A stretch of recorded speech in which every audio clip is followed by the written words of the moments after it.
오늘 함께 나눌 말씀의 주제는 결실이 있는 신앙인데, 거기 교재에 보면 한 문장이 더 있죠. 단어 하나가 영적인 결실이 있는 신앙입니다. 물론 우리가 성경을 읽고 공부를 하면서 열매라는 단어에 많이 익숙한데, 이 결실이라고 하는 단어와 열매라고 하는 단어가 많이 비슷합니다. 물론 열매가 맺혀도 그게 결실로 나타날 때까지는 사실은 그 열매가 견뎌줘야 되는 부분도 없잖아 있습니다만, 같은 맥락에서 영적인 결실이 있는 신앙이라는 주제로 말씀의 은혜를 나눠보겠습니다. 오늘 함께 읽은 시편 92편 12절의 말씀은 참 제가 좋아하는 말씀인데, 오늘 권사님 기도하시면서도 나이가 들어도 열매 맺고, 네, 늙어도 열매 맺고 이렇게 말씀하셨어요. 근데 나이가 들어도 열매 맺고 진액이 풍족하고 빛이 청청하다, 이것이 이제 우리가 고대하고 바라는 삶 아니겠습니까? 근데 이게 누구의 얘기냐? 바로 하나님이 택하여 세운 의인들의 얘기라는 거죠. 근데 그 의인이 이 92편 앞쪽을 보면 악인들에 대해서도 등장합니다. 근데 악인들도 똑같이 성장해요.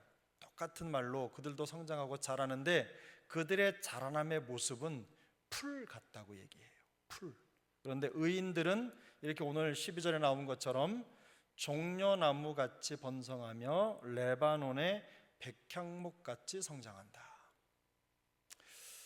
광야와 사막처럼, 광야같이 아주 거친 곳에는요 나무가 그렇게 많지 않습니다. 혹시 성지순례를 가본 분들은 보셨겠지만, 뭐 다윗의 엔게디라든지 뭐 그가 다녔던 그 광야를 가보면요 정말 척박합니다. 근데 가끔 이게 가시나무 한 그루가 이렇게 세워져 있기도 하고, 그런데 이 종려나무와 백향목의, 레바논의 백향목, 이런 나무들의 특징이 있는데, 그 당시에는 성전을 짓는 제목으로도 많이 쓰이지 않았습니까? 물론 그런 의미도 담겨 있겠지만, 시인이 생각할 때 이 종려나무 같으면, 이 백향목 같으면 참 좋겠다, 이런 생각이 들어서 바로 이 의인을 종려나무나 백향목에 비유하는 거겠죠. 근데 종려나무는 매우 튼튼합니다.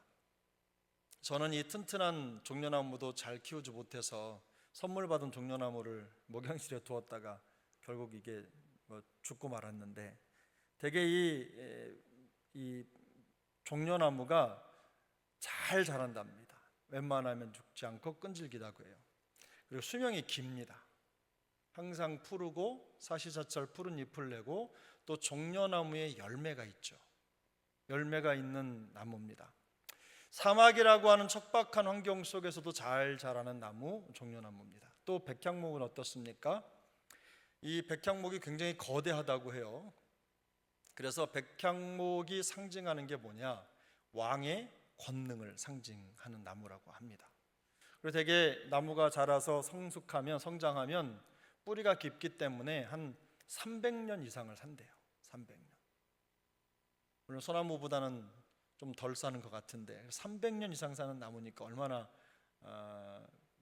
귀중한 나무겠습니까? 뿌리도 깊어서 폭풍을 이기는 아주 강직한 나무로 잘 알려져 있는 것들입니다. 백향목 역시도 노년에도, 나이가 들어도 열매를 맺는 나무로 잘 알려져 있습니다.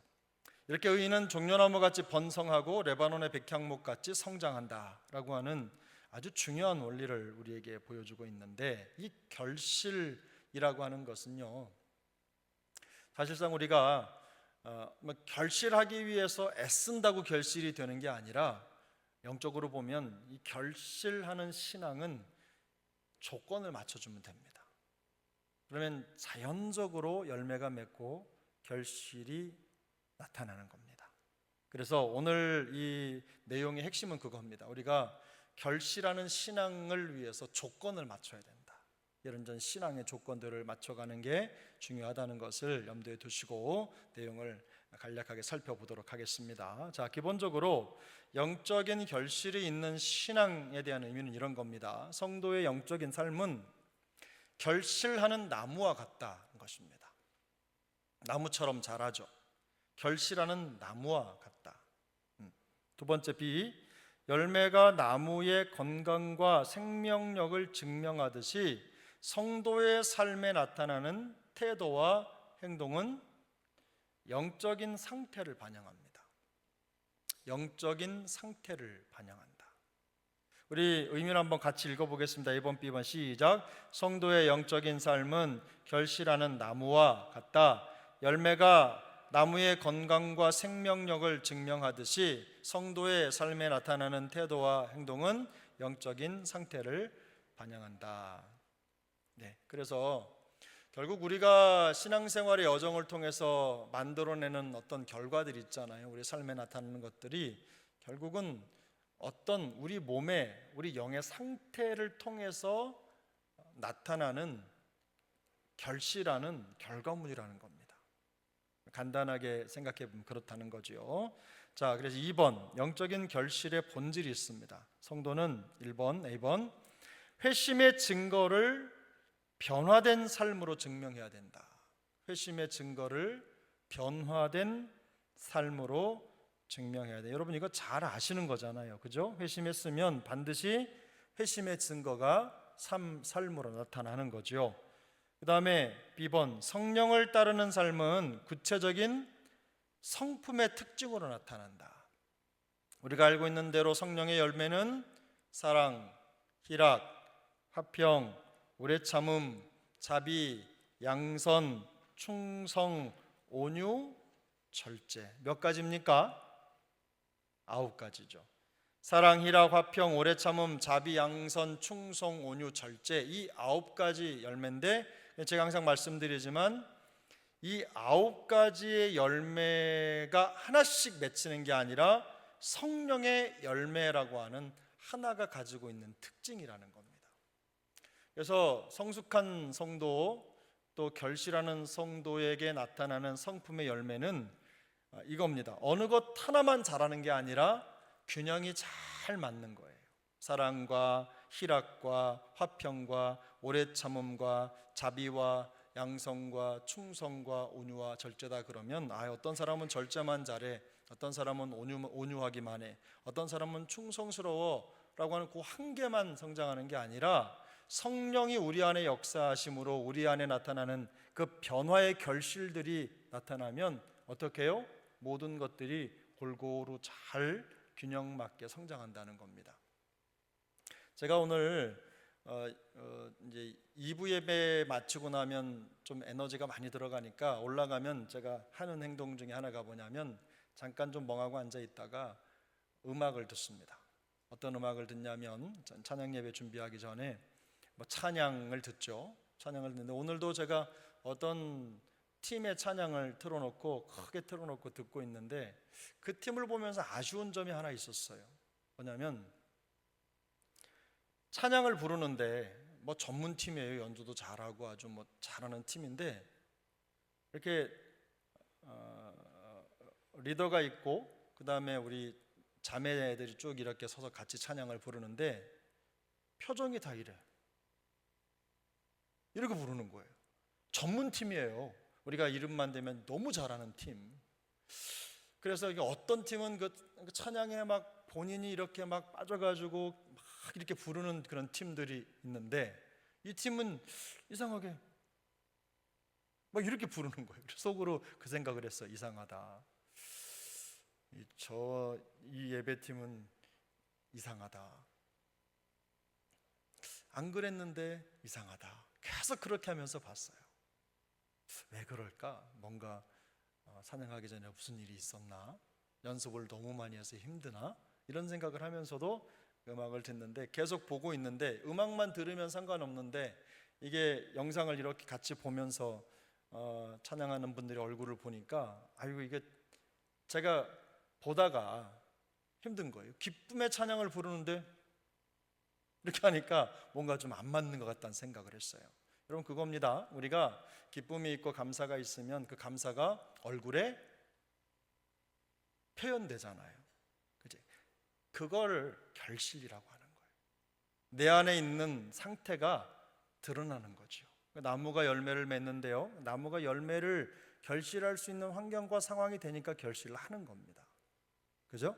그래서 저는 참 이게 제가 나무를 잘 못 키우는데 저희 누님 댁에 갔더니만 이렇게 막 가시, 예수님 면류관 만드는 그 가시라고 해요. 그게 사막 환경에 자라는 나무라고 하는데 너무 예뻐가지고 그 나무 2그루를 분양받아서 가져왔어요. 누나 저거 좀 주세요. 그래가지고 그걸 아주 예쁜 화분에 심어가지고 가져왔단 말이죠. 잘 자랄게요, 안 자랄게요? 이게 또 죽었어요. 그래서 누나가 이렇게 가끔 잊어버릴 만하면 물 한 번씩 주면 된다고 조금씩. 그래서 저는 이제 또 잊어버릴 만하면 안 되니까 또 일주일에 한 번씩 물을 줬는데 얘가 시름시름 앓더니만 잎을 다 떨어뜨리고 그냥 앙상한 가시만 남는 거예요.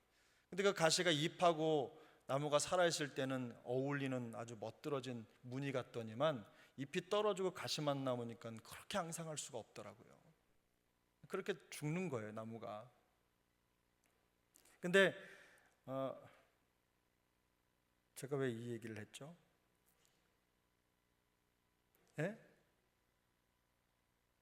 예.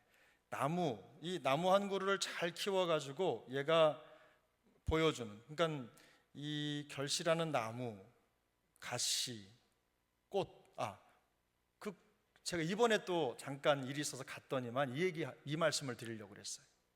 누나가 그 나무를 키우는데, 누나가 조그마한 식당을 하는데 주변에 그 나무를 그냥 쫙 둘른 거예요. 분양하면 또 분양해놓고 화분 갖다 또 심어놓고 분양하면 또 잘라가지고 꽂아서 뿌리 나면 또 심어놓고 이렇게 해가지고 나무가 너무 많은 거예요. 그런데 거기에 꽃까지 피웠어요. 근데 달라고 못하겠더라고요, 이번에는. 그래서 그냥 보고만 왔는데 제가 말씀드리는 건 그겁니다. 저는 그 나무에 꽃을 피워보려고 그렇게 신경을 쓰고 어떻게 하면 꽃이 필까를 고민했는데 결론적으로는 이겁니다. 제가 꽃이 피는 환경을 만들어주지 못한 거예요. 그래서 나무는 죽고 말았어요.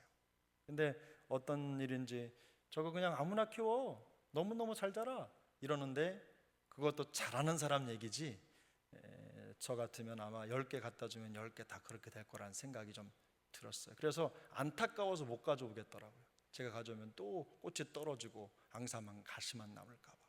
그래서 여러분 신앙생활 할 때도 그런 생각했어요. 제가 이 영적인 결실이 있는 신앙 이걸 준비하다가 그런 생각했어요. 그래, 신앙생활의 변화해야 된다 이렇게 말할 것도 없다. 어떤 면에서는 이 변화의 환경을 잘 만드는 거 이게 참 중요한데 그렇게만 되면 변화가 자동적으로 결실로 나타날 텐데 이런 고민이 좀 들었어요.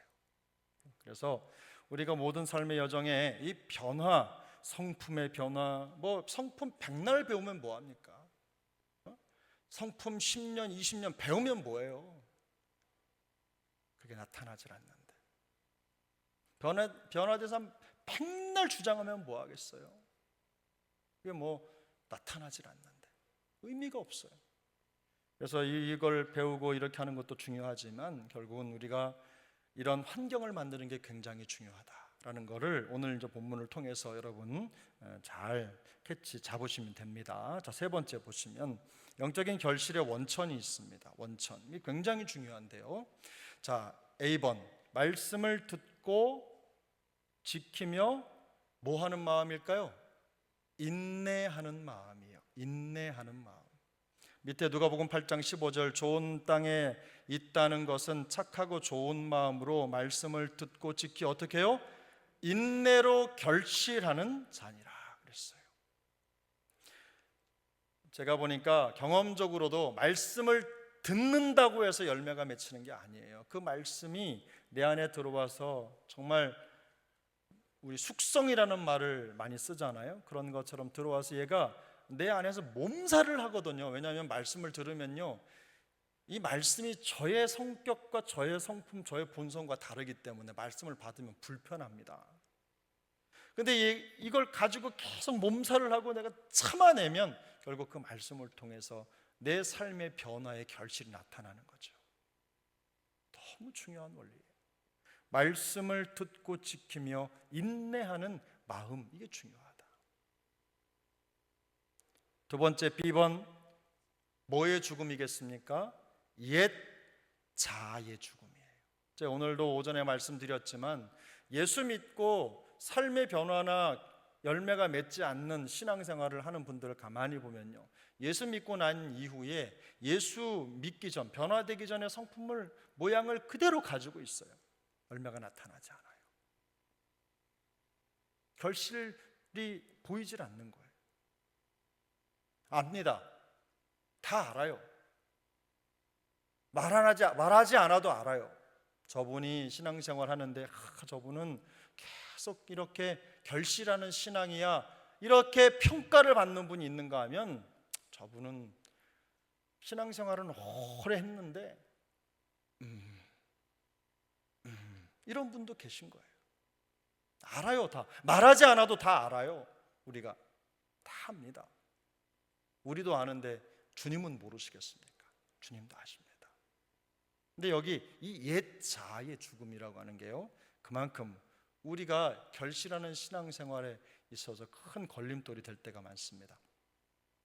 로마서 6장 6절은 이렇게 말씀합니다. 우리가 알거니와 우리의 옛 사람이 예수와 함께 십자가에 못 박힌 것은 죄의 몸이 죽어 다시는 우리가 죄에게 종노릇하지 아니하려 함이니.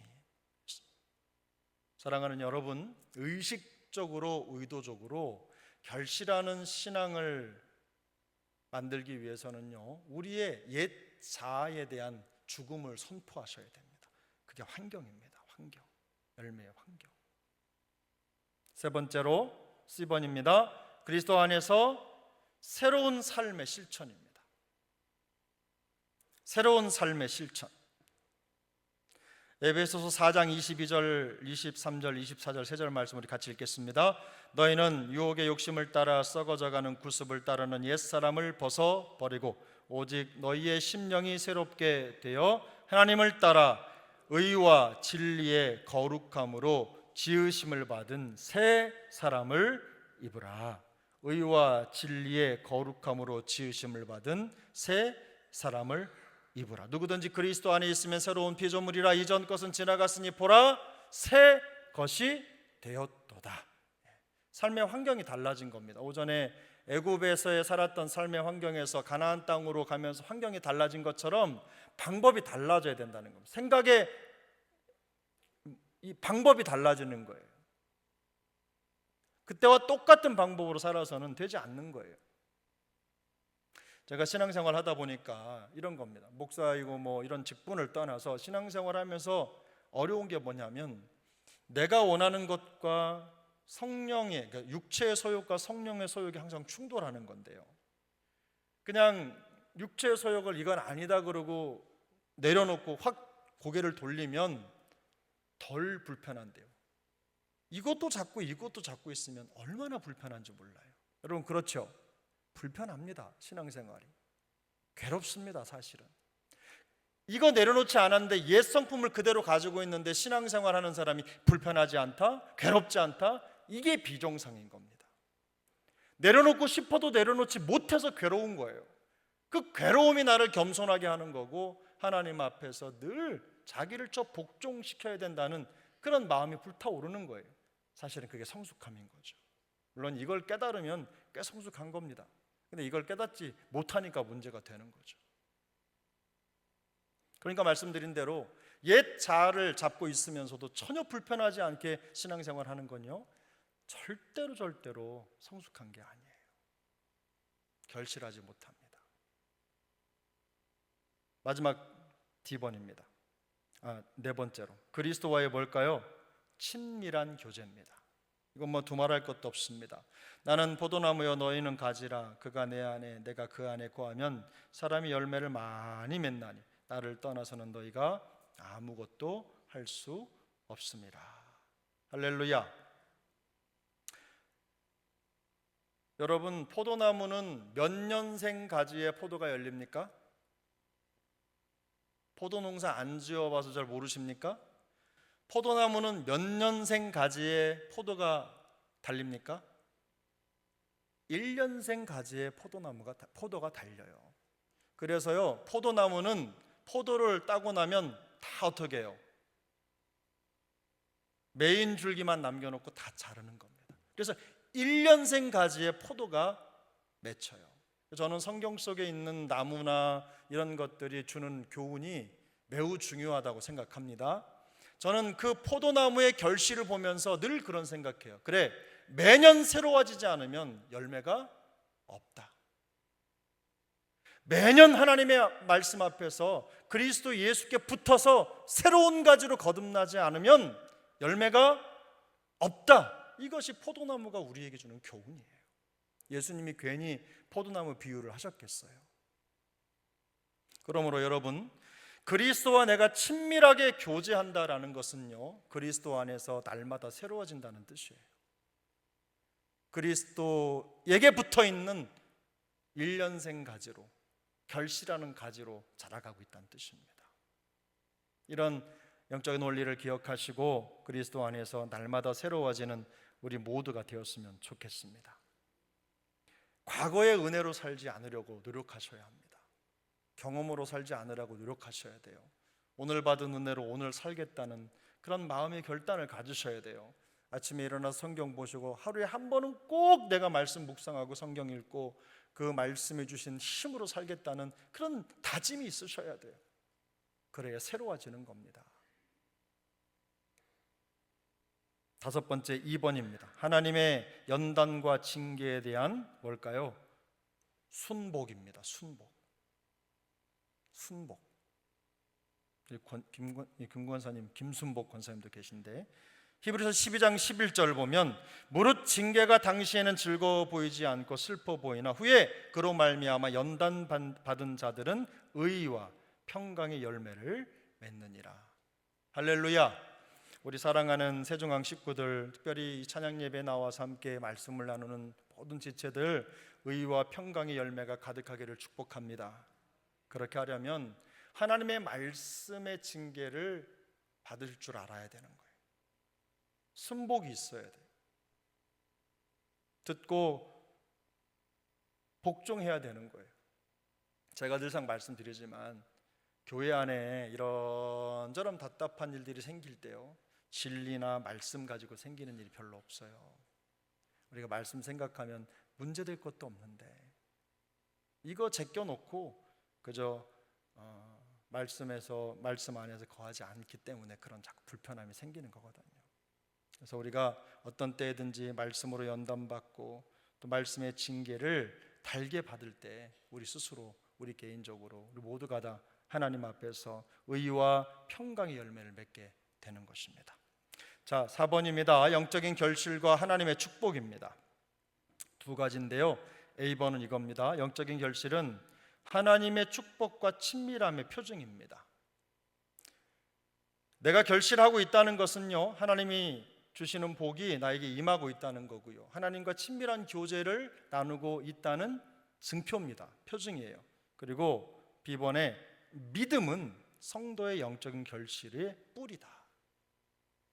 믿음이 없이는 하나님을 기쁘시게 못합니다. 믿음이 없이는 절대로 영적인 결실을 얻을 수가 없어요. 그래서 항상 기도하실 때 여러분 하나님께 하나님 사랑합니다 하시고 그 다음에 반드시 여러분의 기도를 빼놓지 않으셔야 하는 기도의 제목 중에 하나가 주님 저에게 믿음을 주옵소서. 이 기도 반드시 하셔야 돼요.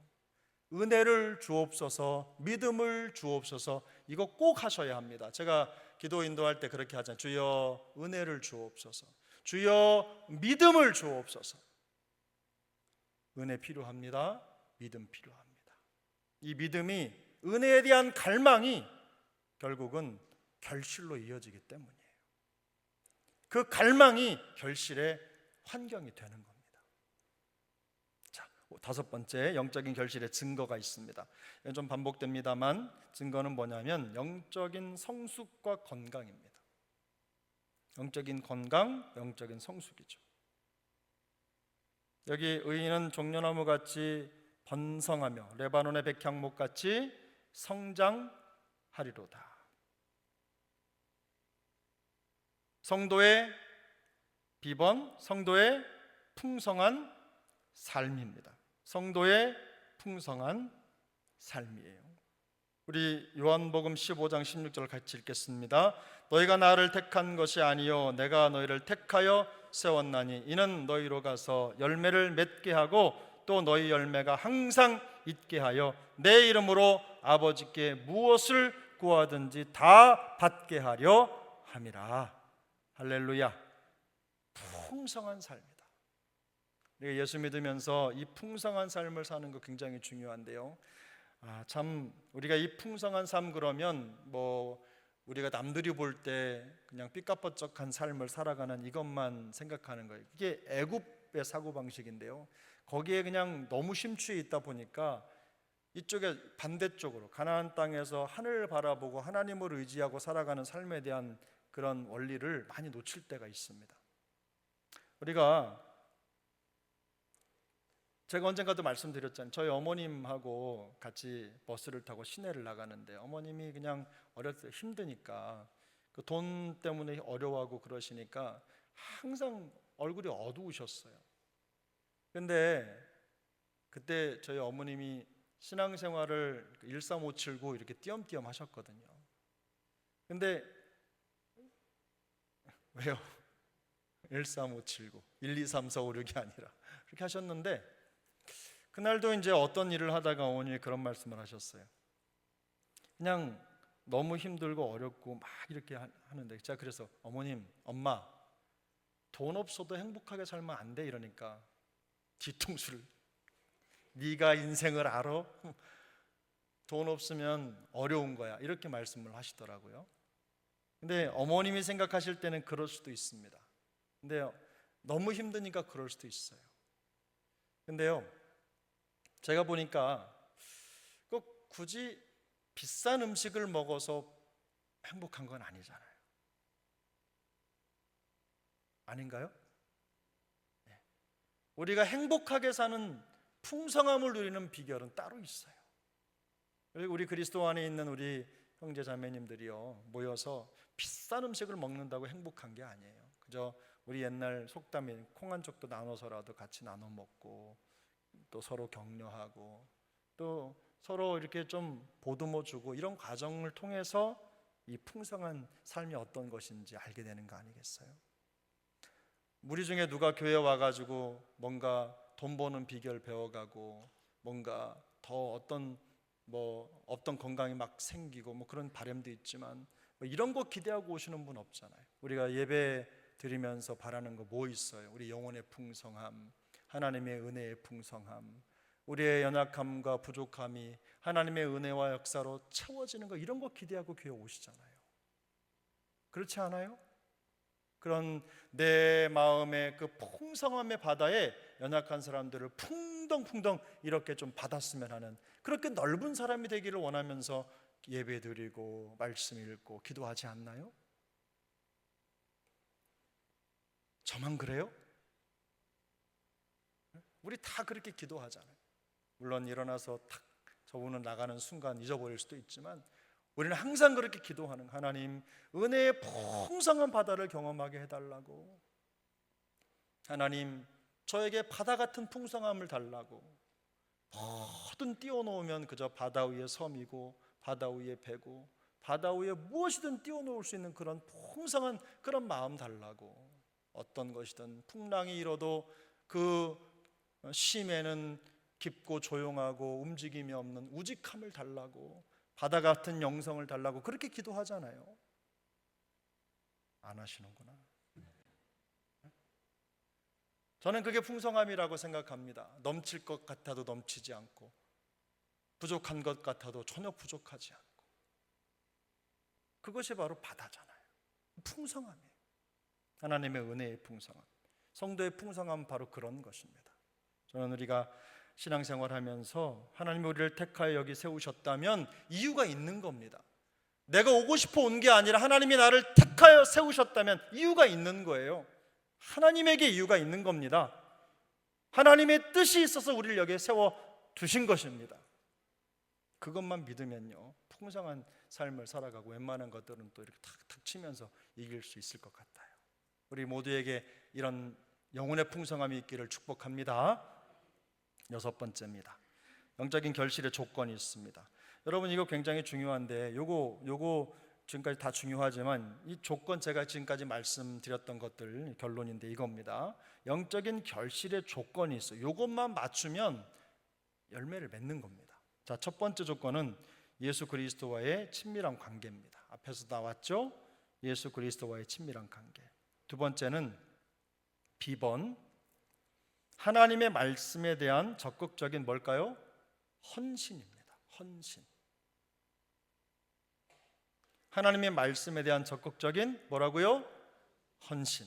제가 이 헌신 얘기하면서 한번 말씀드린 적이 있어요. 우리가 교회에 섬기고 헌금도 하고 이런 거를 봉사하고 여기 찬양대 무슨 차량 여러 가지로 우리가 하잖아요. 그게 헌신이잖아요. 그죠? 헌신이에요. 헌신. 희생이 아니에요. 희생이 아니에요. 헌신이에요. 헌신이라고 하는 건 자발적으로 하나님 앞에 하나님이 주신 그 구원의 감격과 은혜가 너무 감사해서 그걸 보답하는 심정으로 드리는 거예요. 헌신이에요. 헌신. 하나님이 말씀을 주셨어요? 그러면 그 말씀을 가지고 내가 살아갈 때 그 말씀에 헌신하고 말씀을 따라가고 말씀을 가지고 인내하면서 결실하기를 바라는 간절한 마음이 있어요. 이건요, 말씀 때문에 내가 희생되는 게 아니에요. 하나님의 말씀, 그 말씀이 너무 좋아서 내가 그 말씀에 나를 드리는, 기쁨을 드리는 헌신인 거예요. 이 개념을 놓치시면 교회 봉사하시다가 맨날 상처받는 거예요. 내가 이때까지 이렇게 했는데 말이야, 수고한다면 말 한마디 안 하고. 이거 아니에요. 잘못된. 여러분이 봉사해 주시는 게 아니에요. 여러분이 헌신해 주시는 게 아니에요. 하나님이 주시는 은혜에 감사해서 그냥 무엇이라, 내가 무엇으로 하나님의 그 구원의 은혜 감격하고 보답할까, 이런 마음을 드리는 거잖아요. 제가 틀렸습니까? 제가 틀렸습니까? 여러분, 이거 잊으시면 안 돼요. 이거 잊으시면 신앙생활 결실하지 못합니다. 그리고 또 이어집니다. 세 번째, 자아를 죽이는 자기 부인의 삶이에요. 자아를 죽이는 자기 부인의 삶. 되게 이 요한복음 12장 24절을 보면 내가 진실로 진실로 너희에게 이르노니 한 알의 밀이 땅에 떨어져 죽지 아니하면 한 알 그대로 있고 죽으면 많은 열매를 맺느니라 그랬죠. 그래서 이 본문을 해석하는 해석의 관점이 여러 가지가 있습니까? 자, 그럼 제가 여러분에게 여쭙겠습니다. 한 알의 밀이 땅에 떨어졌는데 이 밀이 죽은 겁니까? 안 죽은 겁니까? 예? 또 그러시네. 또 그러시네. 자, 이 밀알이 떨어졌는데 죽은 겁니까? 안 죽은 겁니까? 안 죽었잖아요. 그죠? 죽으면은 절대로 열매 못 맺죠. 죽은 건 절대로 열매 맺. 이 죽는다는 건 뭐냐면요, 여기서 표현한 건 뭐냐면 밀이요, 밀을 그 씨앗을 감싸고 있는 딱딱한 껍질, 그 껍질이 썩어야 된다는 말이에요.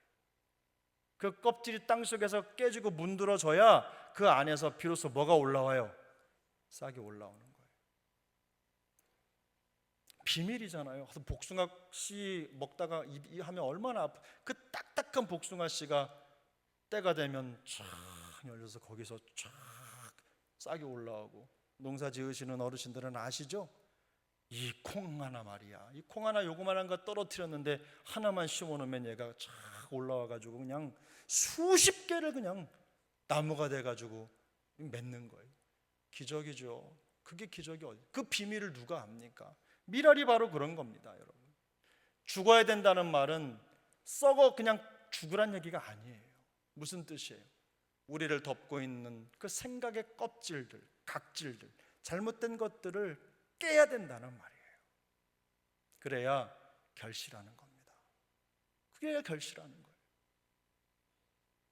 내가 진실로 진실로 너희에게 이르는데 한 알의 밀이 땅에 떨어져 죽지 않으면, 껍질이 깨지지 않으면 열매를 맺지 못한다는, 결실하지 못한다는 거예요. 제가 보니까요, 저도 신앙생활 우리 장로님 권사님들 앞에 번데기 앞에 주름이지만 적지 않게 했습니다. 반백년 했습니다. 반백년 했어도 아직도 깨지지 않은 껍질이 제 안에 있어요. 다행인 것은 하나님이 그냥 부르르 떨다가도 알게 하셔요. 깨닫게 하시고. 그 알게 하시고 깨닫게 하시는 이유는 뭘까요? 그거 깨라고. 그거 깨야 결실한다고 알려주시는 거잖아요. 말씀드린 대로 이게 느껴지지 않으면요, 소망이 없는 겁니다. 우리 하나님의 은혜 앞에서 이 결실의 조건을 갖추는 게 너무너무 중요해요. 주님과의 친밀한 교제를 이루기 위해서 늘 항상 말씀 안에 거하고, 하나님의 말씀이 들릴 때마다 그 말씀을 듣고 지키고 인내하여 결실하기 위해서 말씀에 헌신하고, 그리고 여기 오늘 미랄이 마치 자기의 껍질을 깨기 위해서 그렇게 그냥 견디고 있는 것처럼 자기 부인의 삶을 사는 거예요. 이게 바로 우리의 신앙의 결실, 아름다운 열매를 결실로 드러내기 위한 조건인 줄로 믿습니다. 그래서 이 조건을 맞추시면 돼요. 여러분, 내가 변해야지 막 이런 강박관념 가질 필요 없어요. 그냥 하나님과의 친밀한 교제에 마음을 쏟으십시오. 그리고 말씀에 여러분의 삶을 헌신하십시오. 그리고 여기 보면 자아를 죽이는 자기 부인, 이거를 계속 실천하다 보면요, 내 안에 결실의 환경이 만들어지는 거예요. 그러면 변화가 일어납니다. 변화가 일어납니다. 성품에 놀라운 변화가 나타나는 거예요. 성숙하는 거예요. 옛날에는 부족했던 것들이 균형이 잡히고 그냥 이렇게 성장하는 겁니다. 여러분, 그런 은혜가 우리 모두에게, 우리 사랑하는 세종항 식구들에게 있길 바랍니다. 자, 그러므로 1번, 우리는 성령의 열매를 맺는 삶을 통해 진정한 회심을 증명하고 구체적인 삶의 변화로 나타나도록 해야 됩니다. 삶의 변화, 회심, 그리고 삶의 변화. 2번, 풍성한 영적인 결실을 위해서 예수 그리스도와의 친밀한 관계를 유지해야 합니다. 할렐루야. 3번입니다. 하나님이 말씀에 헌신하고 옛 습관을 죽이는 삶을 통해 하나님이 기뻐하시는 성숙한 신앙에 이르도록 힘써야 합니다. 3번, 성숙한 신앙에 이르도록 힘써야 한다. 다 적으셨죠? 4번, 성령의 열매는 개인의 변화를 넘어 하나님의 성품을 드러내는 뭘까요? 선교적 도구임을 깨닫고, 복음의 도구라는 말입니다. 우리의 변화가 선교적 도구임을 깨닫고 영적인 결실이 있는 삶을 위해 적극적인 변화를 실천해야 한다. 할렐루야. 이렇게 될 수 있기를 예수님의 이름으로 축복합니다.